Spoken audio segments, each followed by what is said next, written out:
The 4 biggest walking mistakes that cause falls.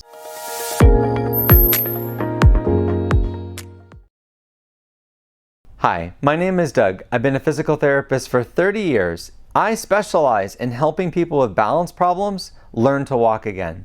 In this video, I'm going to show you the 4 biggest mistakes that people make with their walking that cause falls. Walking with a slight bend in the knee. Whenever you walk, whenever you step forward and put weight on one leg, your knee should not be hyperextended. Some people call this stiff leg walking, and you commonly see it with people that are fearful of falls or who are afraid of putting all of their weight on one leg. Normally when you walk and your heel hits the ground, your knee needs to be between a 5 and 15 degree bend. Whenever you take a step forward and your heel hits the ground, your knee should be at a 5 to 15 degree bend. This is considered a normal walking posture.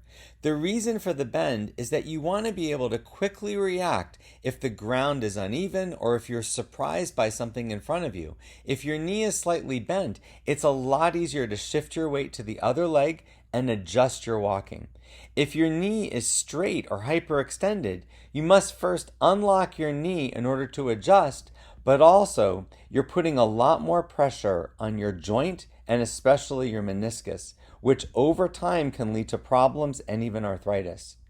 Ideally, you should only walk with a slight bend in your knee. The number one reason that people fall is because when they turn, they cross their legs. There was a study done in Great Britain where they looked at videos in nursing homes. And what they found was that when they looked at all the falls that the video recorders showed, that most of the falls, like 80% of the falls, the person crossed one leg over the other and then fell. If you're walking and when you turn, you cross your leg over to make the turn, that's a very dangerous thing. And I've seen a lot of clients do that on their first day in my office. So that's something that I work with every client, is teaching them to turn basically with their legs apart. So your feet should never cross when you turn. So if you turn to your left leg starts the turn and is what's lifting off the ground when you make the turn. Your right foot should not cross over your left to turn to the left.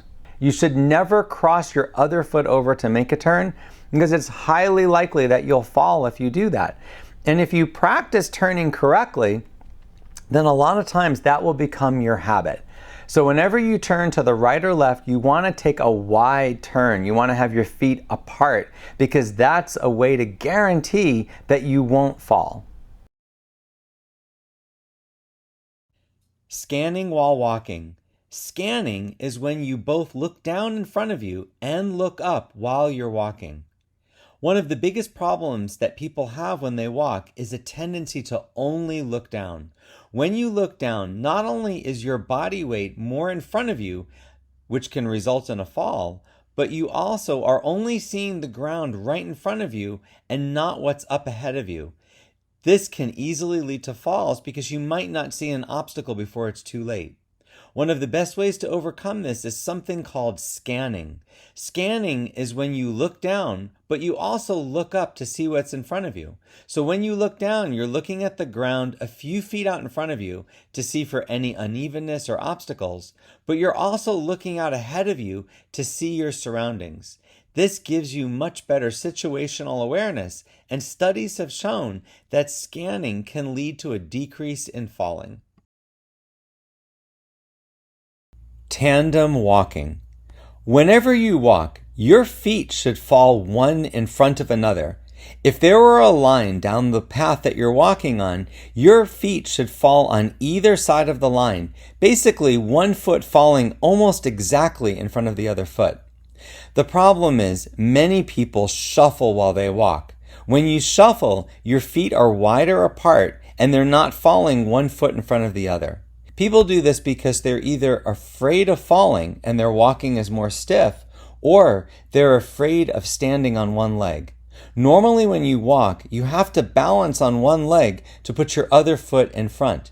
This is considered normal walking and is the strategy of walking that allows you to easily adjust to changes in your environment and react if you're at risk of falling. If you watch normal gait, you'll notice that the person is shifting their weight from side to side as they bring one foot in front of the other. When you shuffle walk, you're no longer shifting your weight. Instead, your feet are going further and further apart, and you're not lifting your feet high above the ground.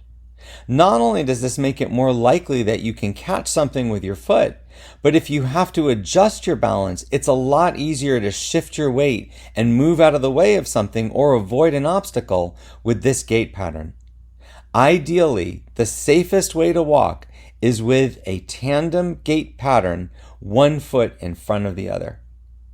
I hope you found this video helpful. If you want to see more videos like this, please subscribe to my channel.